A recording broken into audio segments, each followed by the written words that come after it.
Chapter 75। ये नजारा देखकर डार्क आर्मी के लीडर्स, जो अभी भी वीडियो कॉल से जुड़े हुए थे, वो सब सदमे में चले गए। अपने डार्क लॉर्ड और उनकी क्वीन को इस तरह से देखकर सबने हड़बड़ाकर डर के मारे वीडियो कॉल ही डिस्कनेक्ट कर दिया। उन्हें डर था कहीं उनके डार्क लॉर्ड उन सबको, क्वीन को, उनके बिना परमिशन के देखने के लिए उन्हें सजा ना दे। अब आगे डॉक्टर तक्ष, जो शुभांश के मेडिकल टीम संजीवनी इसमें से ही एक था, आखिरकार उसने अपने डर को साइड में रखा और शुभांश को आकर चेक करने लगा। वही शुभांश सुहानी की सीने से निकलने की कोशिश करते हुए बोला, छोड़ो मुझे वाइफी, मुझे इस तरह से कोई चेकअप नहीं करवानी। ये सुनकर सुहानी फिर से शुभांश के सर को खुद में चिपकाती हुई बोली, मुझे कुछ नहीं सुननी, जरा सा भी हिलने की हिम्मत मत करना। ये बोलकर सुहानी ने शुभांश के सर पर टपली मार दी। डॉक्टर तक्ष ये देखकर सुहानी से बोले, मैम ये बस लॉर्ड की नॉर्मल सी चेकअप है, डोंट वरी, इसमें ज्यादा समय नहीं लगेगा। मुझे बस इतना पता करना है कि लॉर्ड की इंसोम्निया की FFI fatal familial insomnia level पिछली बार की तरह लास्ट लिमिट तक तो नहीं बढ़ गया। अगर ऐसा हुआ तो I am sorry but Lord के बॉडी ये सब ज्यादा दिन तक संभाल नहीं पाएगा। जहां डॉक्टर तक्ष सुहानी को ये सब बताने में लगा था, वहीं शुभांश सुहानी से चिपके हुए खुद में ही डॉक्टर तक्ष की डॉक्टरी का लाइसेंस कैंसिल करवाने के बारे में सोच चुका था। आखिर डॉक्टर तक्ष की हिम्मत कैसे हुई, उसके बॉडी कंडीशन के बारे में उसके मना करने के बाद भी उसकी राबित को ये सब बोलने की।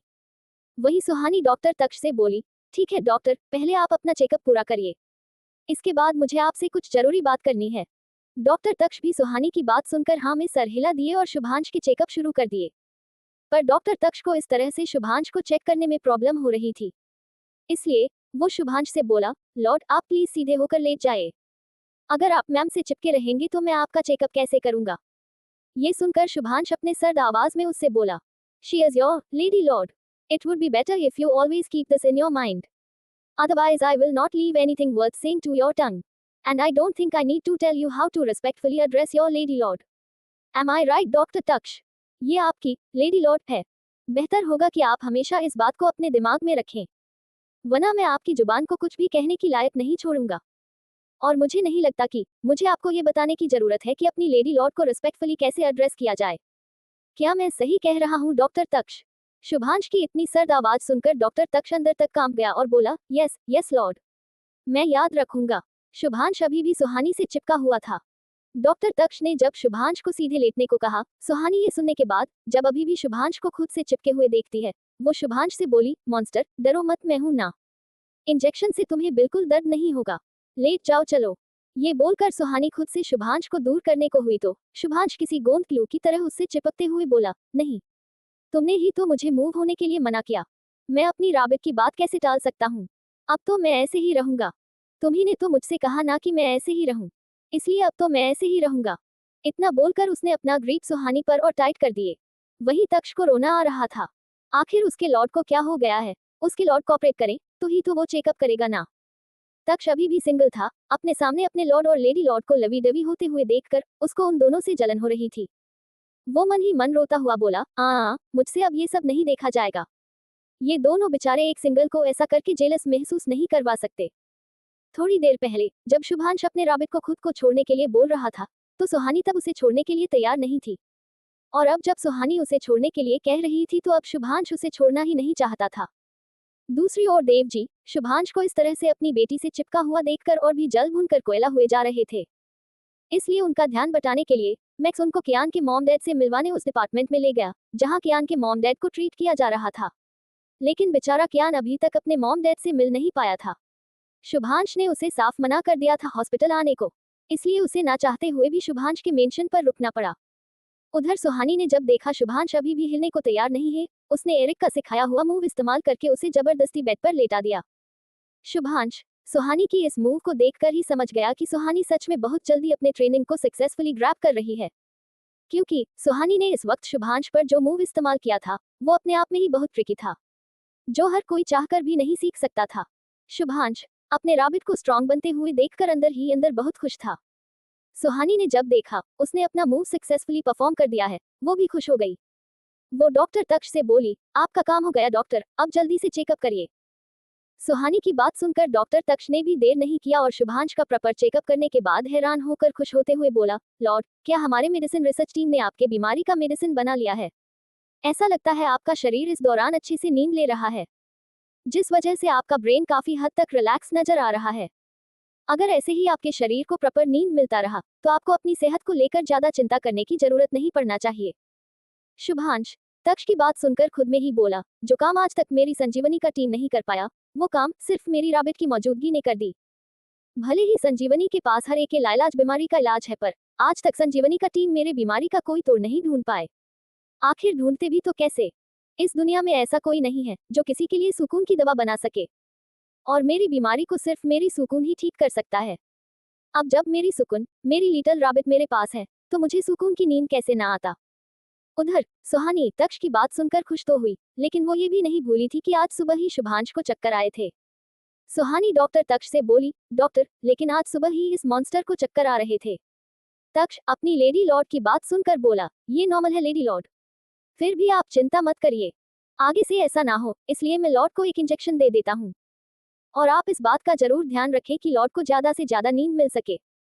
अगर लॉर्ड को अपने शरीर के हिसाब से प्रॉपरली नींद मिल गया तो इन्हें ठीक होने में ज्यादा वक्त नहीं लगेगा। ये सुनकर सुहानी बोली, शो डॉक्टर, मैं इस बात का ख्याल रखूंगी। सुहानी की बात सुनकर तक्ष ने हाँ में सर हिलाया और शुभांश के लिए संजीवनी का इंजेक्शन लिक्विड तैयार करने लगा।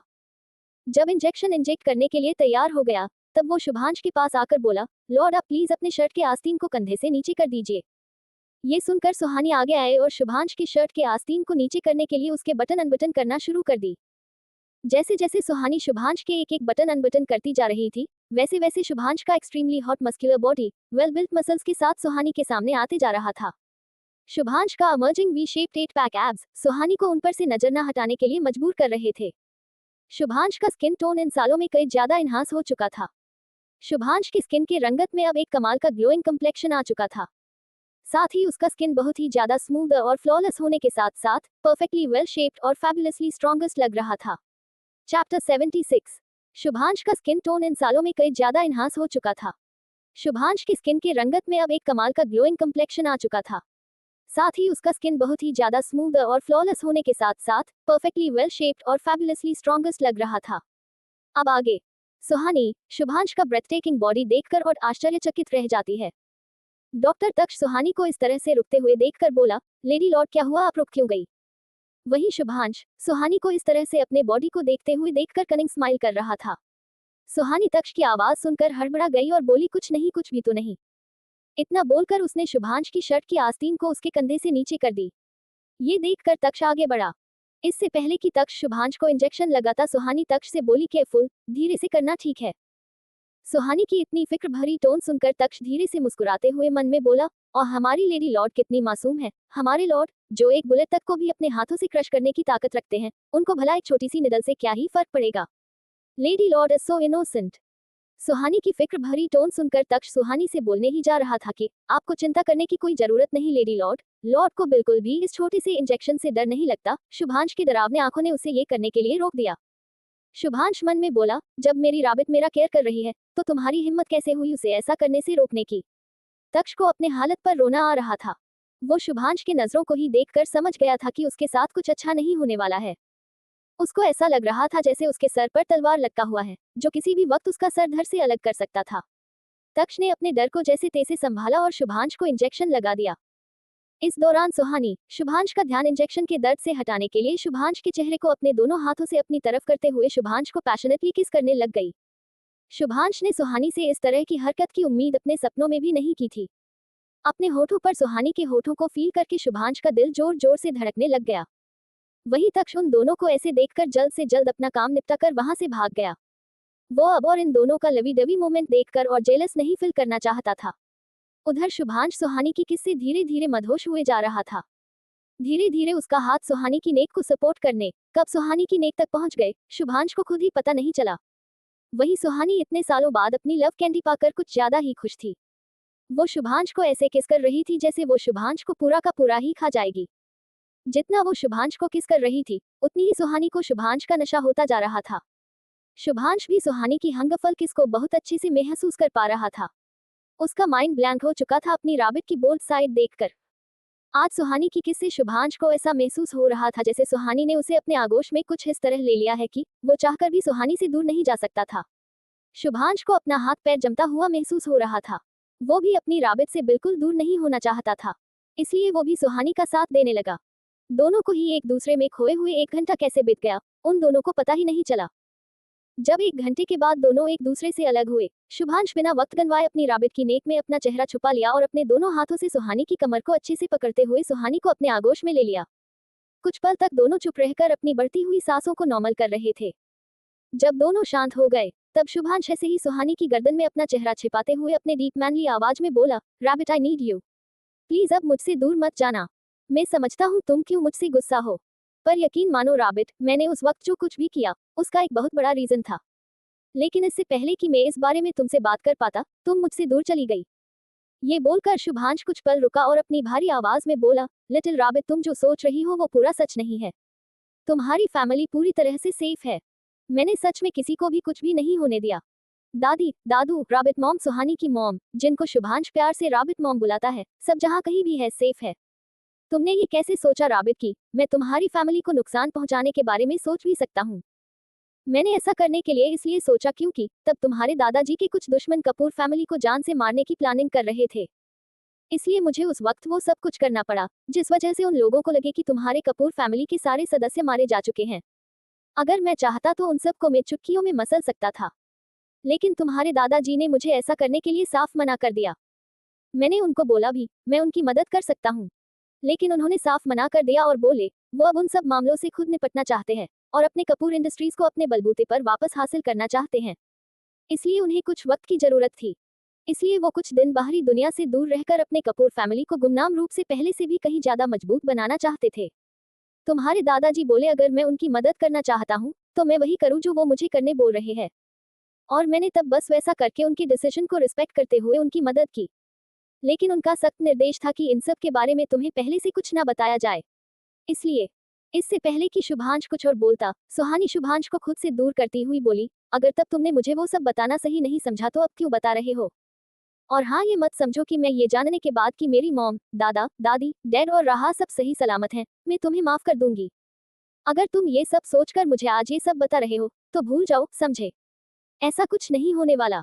मुझसे माफी एक्सपेक्ट करने से पहले तुमको मुझे सब कुछ बताना पड़ेगा, तब मैं तय करूंगी कि मुझे तुमको माफ करना है या नहीं। तो अब कोई माफी नहीं। तुमको पता भी है उस वक्त मेरे ऊपर क्या बीती है, और अगर तुमने वो सब दादाजी के बोलने पर किया था तो फिर वो क्या था जो मैंने सुना था? ये बोलकर सुहानी 3 साल पहले जो कुछ भी हुआ था वो सब याद करने लगी। दूसरी तरफ शुभांश के मेंशन पर कियान कब से राहा से बात करने की कोशिश कर रहा था, पर राहा थी कि उससे बात करने को तैयार ही नहीं थी। कियान राहा के पीछे पीछे घूम रहा था। राहा जिधर जिधर जा रही थी, कियान भी उसके पीछे पीछे उसे फॉलो कर रहा था। वही राहा की रोबो पर्सनल असिस्टेंट डोरेमी कभी राहा को उसकी आईपैड पकड़ा रही थी तो कभी उसे जूस दे रही थी। राहा आराम से जूस पीते पीते अपनी कोडिंग कर रही थी। कियान उसके पीछे पीछे चलते चलते बोला, क्या हुआ है एंजल, अपनी पॉप्सी को नहीं बताओगी? आप ऐसे मत करो ना। आप जानती हो ना आप ऐसा करके अपनी पॉप्सी को कितनी बुरी तरह पनिश कर रही हो। कियान की बात सुनकर राहा चलते चलते रुक गई, जिस वजह से कियान भी रुक गया और अपनी पपी आई से राहा को देखकर बोला, एंजल प्लीज मुझसे बात करो ना। मुझे बताओ तो मैंने गलत क्या किया? क्यों रूठी हुई हो? बताओ अपनी पॉप्सी को। राहा कियान को इस तरह से अपसेट होते हुए देखकर कुछ बोलने वाली ही थी कि राहा की नजर रिधिमा पर पड़ गई, जो किचन में कुछ बनाने जा रही थी। ये देखकर राहा कियान को कुछ बोले बिना ही किचन की तरफ भाग गई और कियान मुंह खोले राहा को देखता ही रह गया। कियान राहा की इस हरकत को देखकर खुद से बोला, ये छोटी शैतान दिन ब दिन कुछ ज्यादा ही शैतान होती जा रही है। मैंने तो सोचा था कि मैं सैड होने की एक्टिंग करूंगा तो राहा मुझसे बात किए बगैर नहीं रह पाएगी, लेकिन ये तो बिना कुछ बोले ही चली गई। और सब उस रिधिमा की वजह से हुआ है। क्या जरूरत थी इस वक्त राहा के सामने आने की जब मैं मेरी एंजल से बात करने की कोशिश कर रहा था? You have to pay for it sunshine. Just wait and watch. You deserve a punishment baby. Chapter 77। सब उस रिधिमा की वजह से हुआ है। क्या जरूरत थी इस वक्त राहा के सामने आने की जब मैं मेरी एंजल से बात करने की कोशिश कर रहा था? You have to pay for it sunshine. Just wait and watch. You deserve a punishment baby. अब आगे कियान अपने मन ही मन रिधिमा को सबक सिखाने की प्लानिंग कर रहा था। कियान भी कब से नोटिस कर रहा था कि रिधिमा भी उसे अनदेखा कर रही है, और ये बात कियान को खटक रहा था। रिधिमा का उसे इग्नोर करना कियान को बिल्कुल पसंद नहीं आ रहा था। उधर राहा किचन में पहुंची तो रिधिमा यानी रिद्विका किचन में कपकेक बनाने की तैयारी कर रही थी। ये देखकर राहा खुश हो गई और बोली, वाह रिधि दी, आप कपकेक बना रही हो? हम जरूर अपनी डोरेमोन के लिए बना रही होगी ना? रिद्विका राहा की बात सुनकर मुस्कुरा दी और हाँ में सर हिलाती हुई बोली, यस बेबी। मैं उसके लिए ही बना रही हूँ। बट डोंट वरी, ये डोरेमोन के साथ साथ तुम्हारे लिए भी है। लेकिन उस रूप को तो इनमें से कुछ भी नहीं मिलने वाला। उसने बहुत परेशान किया है मुझे आज दिन भर। पता नहीं कहाँ से इतने सारे लड़कों की फोटो लाकर बोलती है कि इनमें से जो अच्छा लगे उसके साथ डेट पर चली जाओ। अरे ऐसा भी कोई करता है क्या बेबी? मुझे किसी के साथ डेट पर नहीं जाना। तब रूप वहाँ किसी भूत की तरह रिद्धिमा और राहा के पीछे प्रकट होती हुई बोली, तो मेरे पीछे से मुझसे कपकेक छुपाने की प्लानिंग चल रही है हाँ। लेकिन अफसोस तुम दोनों ऐसा कुछ नहीं कर सकती। इतना बोलकर वो कपकेक के लिए तैयार बैटर के बाउल को उठाकर किचन काउंटर के इर्द गिर्द भागने लगी। ये देखकर रिद्धिमा भी रूप के पीछे भागने लगी। ऐसे ही भागते भागते जब दोनों थक गई तो दोनों रुककर लंबी लंबी सांसें लेने लगी। रूप उस कपकेक बैटर बाउल को एक साइड रखकर रिद्धिमा से बोली, प्लीज रिद्धि चलो ना डेट पर। क्या भाव खा रही है? चल ना, इतने सारे जीजू में से किसी को तो सेलेक्ट कर लेना। Please please please. रूप की बात सुनकर रिद्धिमा बोली, क्या बोल रही है? तू समझ भी पा रही है तू किस बारे में बोल रही है? रूप उसकी बात सुनकर चिढ़ती हुई बोली, अरे यार रिद्धि मुझे कुछ नहीं सुननी समझी। मुझे बस एक नई जीजू चाहिए। आखिर मुझे भी साली बनकर अपने प्यारे जीजू से चिपकना भी तो है। मुझे कुछ नहीं पता। मुझे जीजू चाहिए बस और कुछ नहीं। चाहिए चाहिए चाहिए। मुझे कुछ नहीं पता, मुझे कहीं से भी जीजू लाकर दे। रूप ये बोलकर रिद्धिमा से जिद करने लगी। रूप की बात सुनकर रिद्धिमा हैरानी से रूप को देखकर बोली, क्या बोल रही है? अगर तुझे जीजू ही चाहिए तो शुभांश जीजू है तो सही। उनके साथ चिपक जाकर जितना चिपकना है।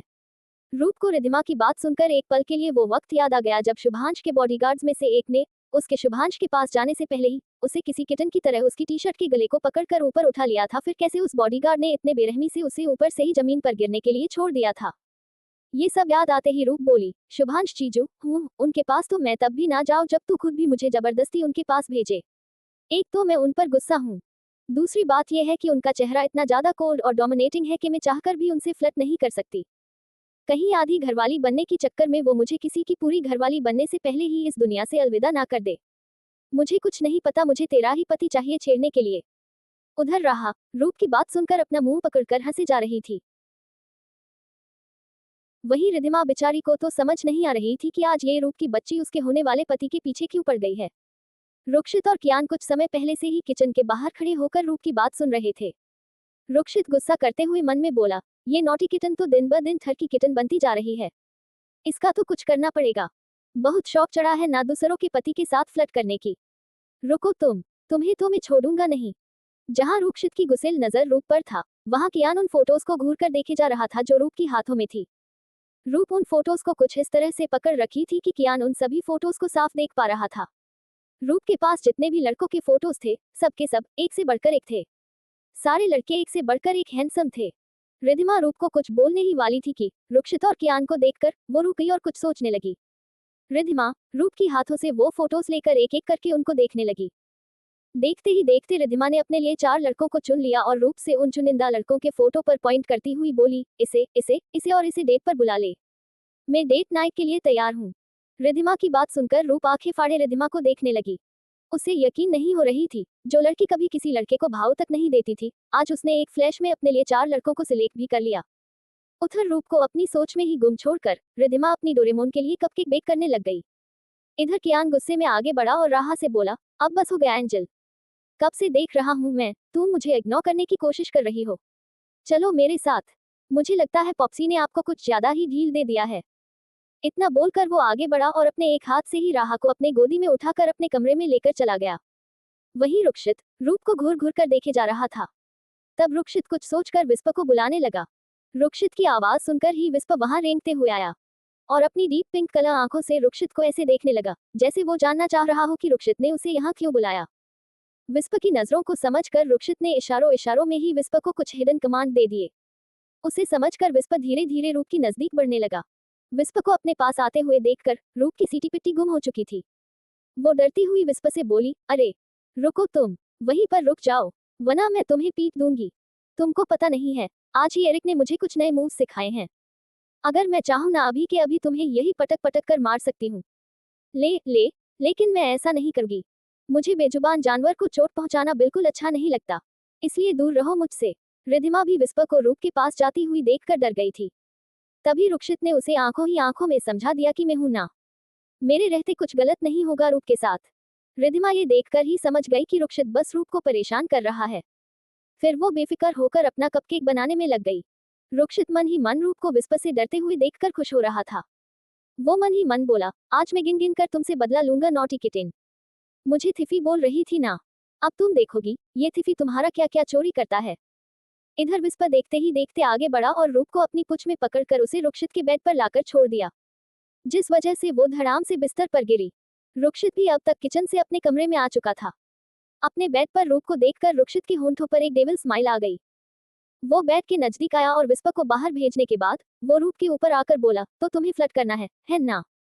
बहुत शौक है तुम्हें दूसरों के पति के साथ फ्लर्ट करने की। इतना बोलकर वो बिना किसी चेतावनी के रूप को किस करने लग गया। जब रूप ने ये महसूस किया कि रुक्षित उसे किस कर रहा है, वो गुस्से में रुक्षित को दूर करने की जगह उल्टा रुक्षित को किस बैक करने लग गई।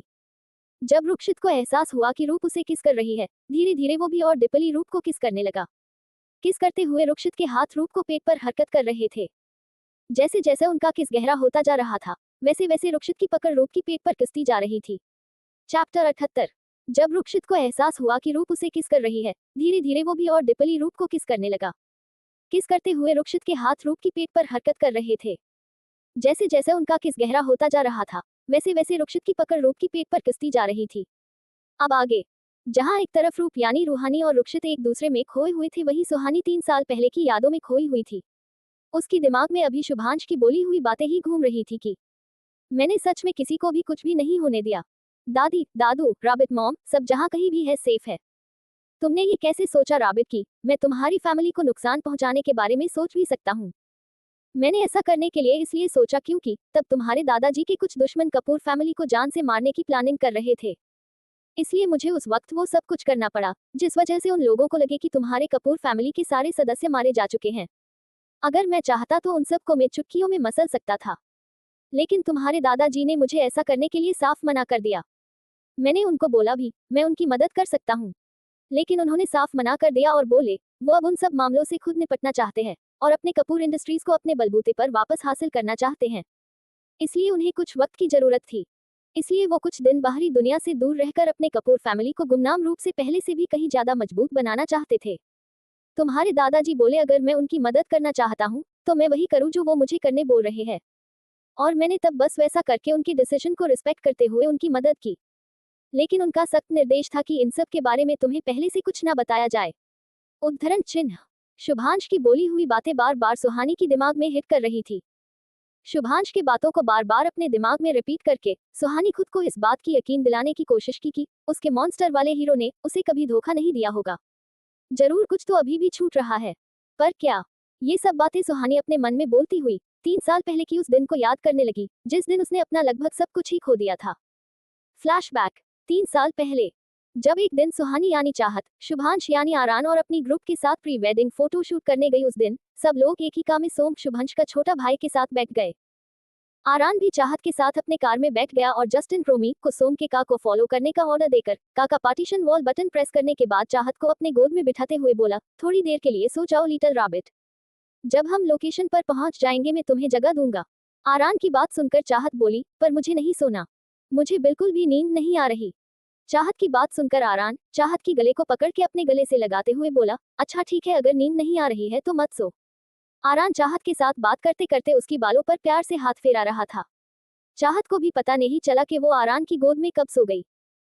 थोड़ी देर बाद आरान ने जब देखा कि चाहत अब गहरी नींद में सो गई है, उसने चाहत की माथे को चूमते हुए बोला, मेरी छोटी सी खरगोश, आई होप जब तुम्हारी नींद खुलेगी तब मैं तुम्हारी चेहरे पर वो खुशी देख पाऊं जैसा मैंने सोचा है। इतना बोलकर आरान अपने मोबाइल फोन से सोम को कॉल करते हुए बोला, बिना कोई सवाल पूछे सबको लेकर मेरे पर्सनल रनवे पर पहुंचो। आरान की बात सुनकर सोम बोला, पर भाई हम तो। सोम ने इतना बोला ही था कि आरान ने बिना कुछ बोले कॉल डिस्कनेक्ट कर दिया।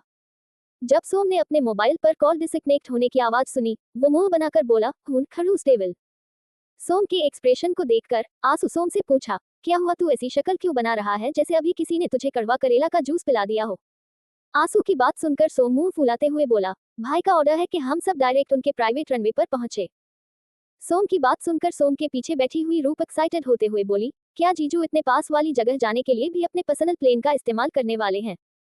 ऋषि रूप की बात सुनकर उसके सर पर टिप्पणी मारते हुए बोला, बेवकूफ लड़की, जीजू को जरूर पता चल गया होगा कि हम सब तेरे कहने पर फोटोशूट कहाँ करने का प्लान बनाया है, इसीलिए जीजू अपने प्री वेडिंग फोटोशूट का डेस्टिनेशन बदलना चाह रहे होंगे। ऋषि की बात सुनकर रूप बोली, पर उनको कैसे पता चला कि हम उन दोनों के फोटोशूट के लिए आर मॉल के पीछे वाले रोड को चुना है जहां शिकागो की सबसे अच्छी व्यू दिखाई देती है। रिद्धिमा यानी रिध्विका बोली, मुझे भी लगता है कि जीजू को हमारे सरप्राइज के बारे में पहले से ही पता चल गया होगा, इसलिए जीजू ने अपने हिसाब से फोटोशूट डेस्टिनेशन को चेंज करवा दिया होगा। ओम बोला, पर आरान भाई को कैसे पता चला हमारे सरप्राइज के बारे में, और फोटोशूट के लिए एक रोड को कैसे चुन सकते हो तुम लोग? मैंने तो पहले ही बोला था ये रोड पर फोटोशूट करने वाला आइडिया बिल्कुल बकवास है। फिर भी तुम सब मेरी बात ना मानकर इस रूप की बातों में आ गए। सबके साथ बात करते करते सोम ने अपनी कार के नेविगेशन सिस्टम पर आरान के प्राइवेट रनवे का लोकेशन सेट कर दिया। ओम की बात सुनकर रूप बोली, ओम भाई आपको कुछ भी नहीं पता। वहां का सनलाइट फोटोशूट के लिए किसी वरदान से कम नहीं। क्या आपको पता है उस रोड की दोनों साइड कितने बड़े बड़े ग्लास टावर मौजूद हैं?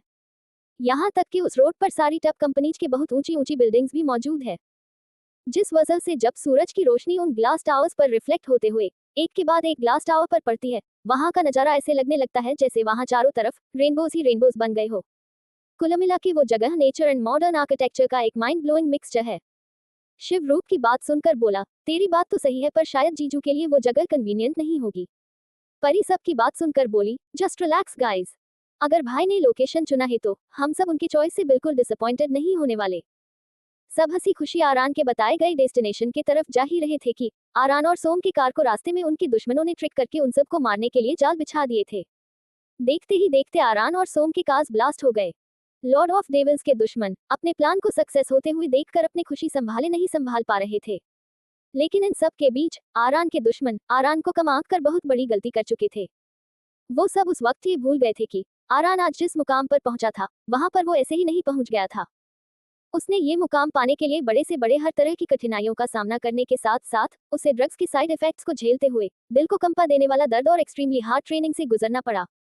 इसी दौरान आरान यानी शुभांश का दिल पत्थर बन गया। अपने ट्रेनिंग बिना किसी भी तरह का ब्रेक के साथ उसका अनस्टॉपेबल हार्ड वर्क ने आरान के माइंड को किसी नॉर्मल इंसान से कहीं ज्यादा शार्प, बिल्कुल किसी सुपर कंप्यूटर की तरह तेज तर्रार बना दिया। अपने दुश्मनों की हर चाल को भांपने में उसे जरा भी वक्त नहीं लगता था। वो अपने दुश्मनों से हमेशा 10 कदम नहीं बल्कि 1000 कदम आगे रहता था। जहां आरान के दुश्मन उसके लिए प्लानिंग प्लॉटिंग करने में कोई कमी नहीं छोड़ते थे, वहीं आरान उनके ही बनाई गई प्लान को हमेशा अपने फायदे के लिए इस्तेमाल करता था। आरान के दुश्मनों को लगता था वो अपने चाल से आरान को धीरे धीरे कमजोर बना रहे हैं, लेकिन वो सब सच्चाई से कोसों दूर थे। शुभांश के दुश्मनों को लगता था सोम कमजोर है, अगर ऐसे में कोई इमरजेंसी आ जाए तो वो कार को सही से हैंडल नहीं कर पाएगा और ना ही कार को ब्लास्ट होने से रोकने के लिए किसी भी तरह का स्टैंड ले पाएगा। पर उन लोगों को पता ही नहीं था कि सोम दिखता था स्वीट टाइप का, लेकिन असल में था वो बिल्कुल खतरनाक टाइप का। आखिर वो lord of devils Aaran Oberoi का सगा भाई था। ऐसे में आरान के दुश्मनों का सोम को कमजोर समझना बस एक बेवकूफी से ज्यादा कुछ नहीं था। चैप्टर 79। शुभांश के दुश्मनों को लगता था सोम कमजोर है, अगर ऐसे में कोई इमरजेंसी आ जाए तो वो कार को सही से हैंडल नहीं कर पाएगा और ना ही कार को ब्लास्ट होने से रोकने के लिए किसी भी तरह का स्टैंड ले पाएगा। पर उन लोगों को पता ही नहीं था कि सोम दिखता था स्वीट टाइप का, लेकिन असल में था वो बिल्कुल खतरनाक टाइप का। आखिर वो lord of devils Aaran Oberoi का सगा भाई था। ऐसे में आरान के दुश्मनों का सोम को कमजोर समझना बस एक बेवकूफी से ज्यादा कुछ नहीं था। अब आगे लॉर्ड ऑफ डेविल्स के दुश्मन अफेंस ग्रुप अपने प्लान को सक्सेस होते हुए देखकर खुशी मना ही रहे थे कि उनमें से किसी का फोन रिंग होने लगा। जब उस आदमी ने कॉल रिसीव किया, दूसरी तरफ से क्वीन ऑफ पेन की गुस्सेल आवाज सुनाई दी। वो गुस्से में बोली, अब तक तुम सब वहां क्या कर रहे हो, वापस क्यों नहीं लौटे अपने बेस पर?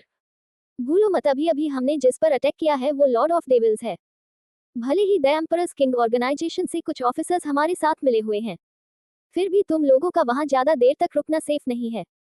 क्वीन ऑफ पेन की बात सुनकर वो अफेंस ग्रुप का आदमी डरते हुए बोला, जी क्वीन ऑफ पेन, हम अभी यहाँ से निकलते हैं, वैसे भी यहाँ पर हमारा काम खत्म हो गया है और लॉर्ड ऑफ डेविल्स की कार और उसके सामने वाला कार पूरी तरह से ब्लास्ट हो चुका है। इतना बोलकर उस आदमी ने कॉल डिस्कनेक्ट कर दिया।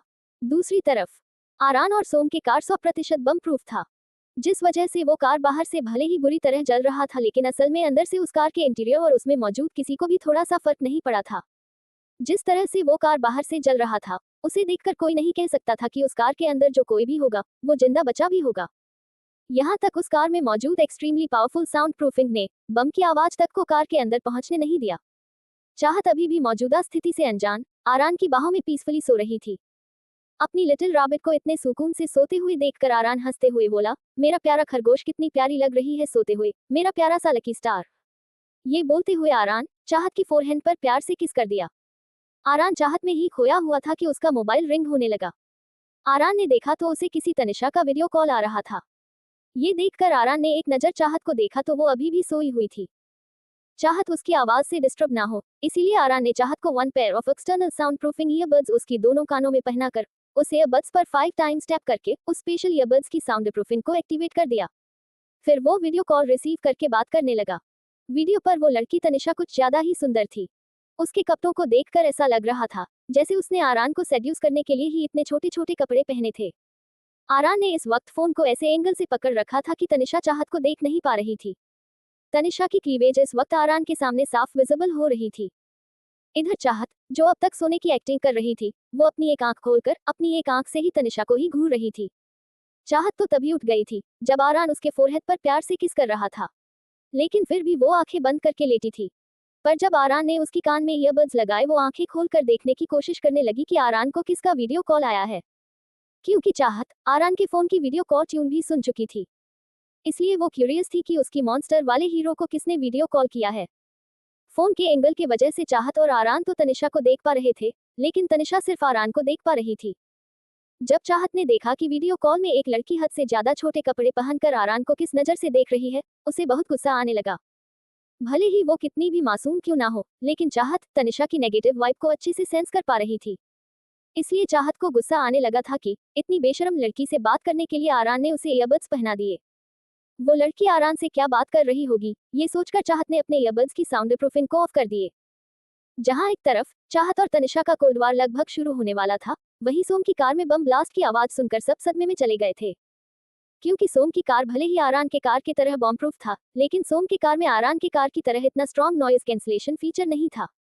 बम ब्लास्ट की इतनी भयानक आवाज सुनकर सबके कान में सिटी बज रहे थे। सबसे पहले सोम अपने सेंस में वापस आया। वो अचानक से बोला, ओह नहीं, भाई और जान चाहत पता नहीं कैसे होंगे, दोनों ठीक तो होंगे ना। चाहत और आरान के बारे में सोचकर सोम को बहुत टेंशन हो रहा था। वो ये जानता था कि उसका और आरान का कार बम बुलेट्स के साथ साथ किसी भी तरह के नेचुरल डिजास्टर को भी सक्सेसफुली संभाल सकता है। लेकिन फिर भी सोम को अपने भाई और अपनी जान सी प्यारी चाहत की बहुत चिंता हो रही थी। सोम ने देखा तो उसकी कार में सभी बिल्कुल सही सलामत थे। सबको ठीक देखकर सोम को तसल्ली तो मिली, लेकिन जब तक वो अपनी चाहत को अपनी आंखों से सेफ नहीं देख लेता, तब तक सोम को चैन नहीं मिलने वाला था। चैप्टर 80। सोम ने देखा तो उसकी कार में सभी बिल्कुल सही सलामत थे।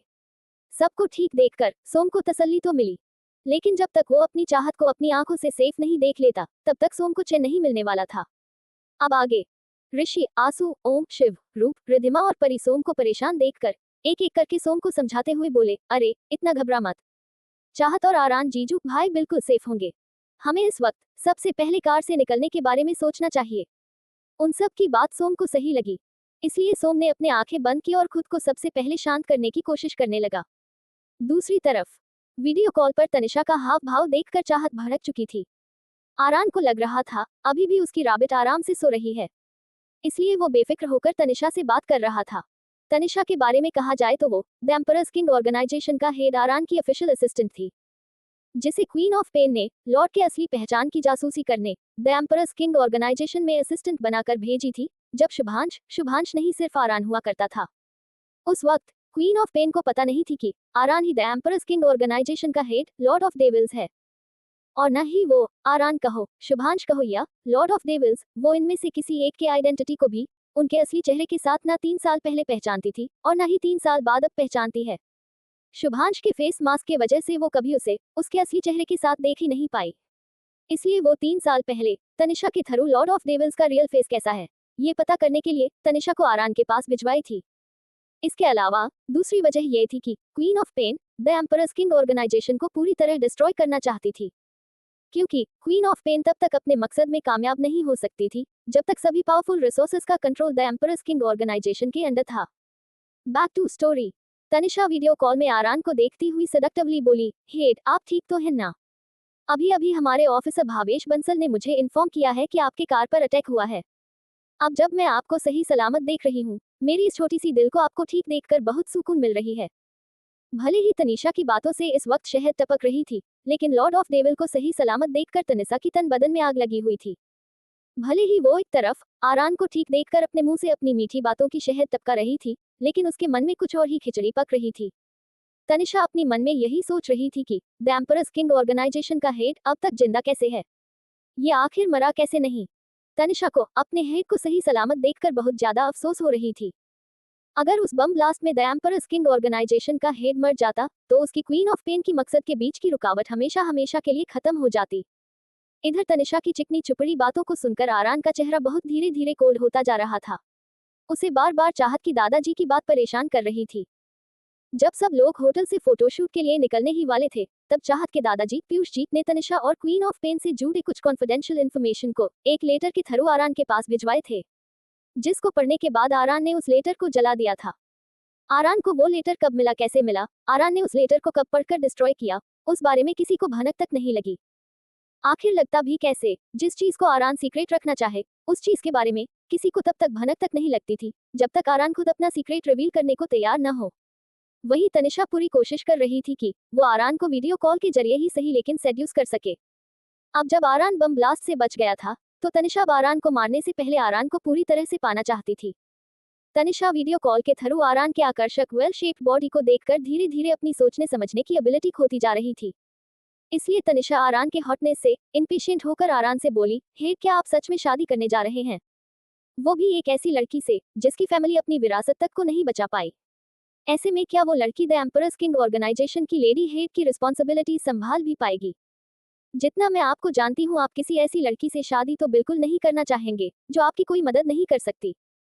फिर तनिषा अपनी मोबाइल स्क्रीन को अपनी चेहरे के और पास लाती हुई बोली, लेकिन अगर आप मेरे बन जाओ तो मैं आपकी बहुत काम आ सकती हूँ। यहाँ तक कि मैं आपको आपकी सबसे बड़ी दुश्मन की कुछ ऐसे राजों से रूबरू करवा सकती हूँ जो वो लड़की तो बिल्कुल नहीं कर सकती जिससे आप शादी करने जा रहे हैं। तो अभी भी वक्त है हेड, आप मेरे बन जाए। आरान जैसे जैसे तनिषा की बात सुन रहा था, वैसे वैसे उसकी आंखों में कुछ तो बदल रहा था। तनिषा भी आरान के आंखों की बदलाव को वीडियो कॉल के जरिए अच्छे से नोटिस कर पा रही थी। आरान की आंखों में इस तरह का बदलता भाव को देखकर मन ही मन तनिषा बहुत खुश हो गई।